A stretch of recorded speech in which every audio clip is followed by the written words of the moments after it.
Żyjemy w czasach, w których publicznie nienawidzimy miliarderów.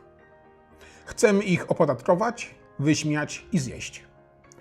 A jednak przez 4 sezony miliony z nas siedziały przed ekranami, desperacko kibicując ludziom, którzy jednym telefonem potrafią zniszczyć gospodarkę małego kraju. Dlaczego sukcesja nas tak kupiła? Odpowiedź nie leży w ich pieniądzach. Leży w tym, jak ten serial zhakował naszą psychologię. Bo to nie jest dramat o biznesie.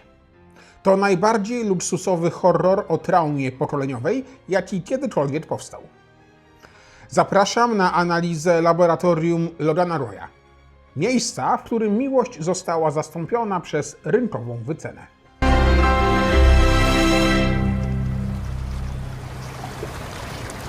Television, television, television, television.